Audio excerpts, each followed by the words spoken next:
I thank Mr. Husband for his opening of the proposition case. I now call upon Daniel Lewis to open the opposition case.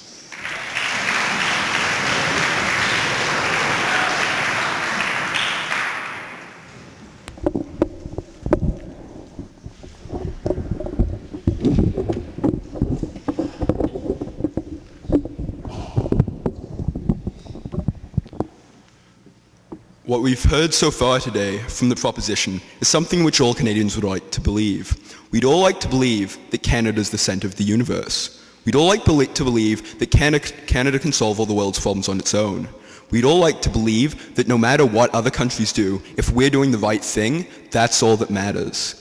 And that's where they're flawed so far in this debate today, in their misunderstanding of the global nature of the problem of global warming, and the misunderstanding of how a carbon tax will actually hurt our efforts to solve global warming on a global scale. And that's what we're going to be addressing on our case today, on-site opposition. What we're going to be doing is supporting the stance that we cannot institute a carbon tax in Canada because it does not meaningfully affect global warming, while in fact hurting the Canadian economy as a whole. We're going to be bringing forward three constructive arguments today. Firstly, that of runaway business, about how we're losing many of the integral businesses to the Canadian economy to other countries around the world. Secondly, we're going to be talking about how we need a global solution for global warming, which is called global warming for a reason. And then thirdly, the point which Scott's going to be addressing is going to be that of market adaptability. And while relying on the market to deal with this problem is a good idea. And I'm going to be addressing the first two constructive arguments before moving into rebuttal of what's been brought forward so far by the proposition. So the first constructive point, which is that of runaway business. When we look at capital, when we look at investment around the world, when we look at business, we see that it moves to the place of least resistance. When we look at the Canadian economy as it stands today, we see factories already closing because there's too much resistance in the Canadian economy. We can see various reasons for this, but no matter what these reasons are, we can see that, for example, GMC is closing plants in Ontario. We see that industry and manufacturing is leaving Canada already because it finds that there's too much resistance relative to other places in the world. Doing business is becoming cheaper elsewhere than in Canada. So what does the plan proposed today by side proposition do to this situation?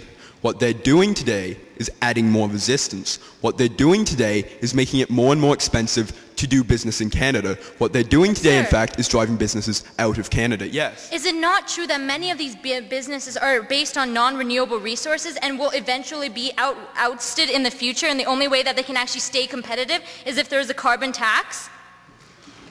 When we're addressing this issue from a Canadian perspective, we can all go on and say how in the long term, in fact, resources will run out. When actually experts are beginning to realize that the oil supply has much longer lifespan than was previously thought. But when we also address that if we want to deal with the problem of global warming, we can't actually completely cripple the Canadian economy as it stands today if we want to be able to afford a solution when it does arise, as side proposition asserted it would today.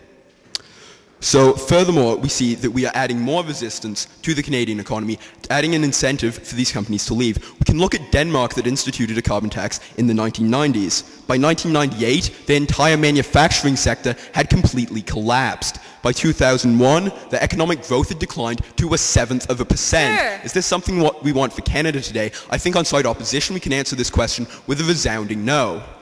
So besides the economic benefits, the loss of jobs, the loss of industry and economic growth for Canada, how does this impact global warming? It actually, despite we're trying to cut emissions within Canada, hurts the progress against global warming as a whole. Because when these companies move to countries like China, they'll lower environmental standards. So they can actually pollute more than they are today in Canada. Pollution rises under the plan of side proposition. Yes. But we're going to have a lot more job loss in the long run if we don't adapt for what the future is going to need. What we've been hearing today is a whole lot of stuff about the long term. I mean, we're getting to this a lot more in rebuttal because it's based on the assertion that we can make a lot more money in the long term on alternative energy, and I'm going to be dealing with why that's false later.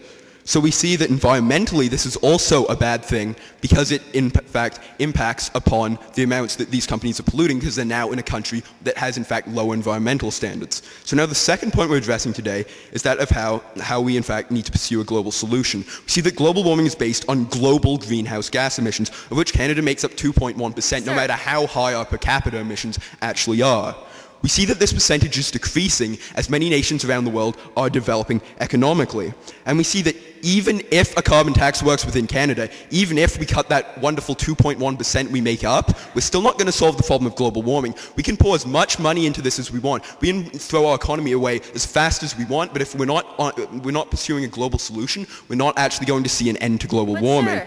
We're not saying that we should be doing nothing. What we're saying today is we actually have to wait for an economic framework and not detract from an economic framework, which is what their plan does today. And now I'm going to get into, in fact, how they're detracting from the pursuit of a global framework. What we see is when businesses leave Canada to go elsewhere, as they've conceded today, they go to these countries, and these countries' economies prosper because they have more manufacturing happening. It's economically profitable for them to keep their environmental standards low. It adds to the competitive advantage which these countries hold. Is it in the best interests of China, with more and more Canadian businesses leaving to go there, to raise its environmental standards? If we want to solve global warming, we're definitely going to need China, which is going to be the world's largest polluter, on board. Are they going to be on board if it's in their best interest to keep their standards low in order to lure away Canadian businesses? We don't think so to downside opposition.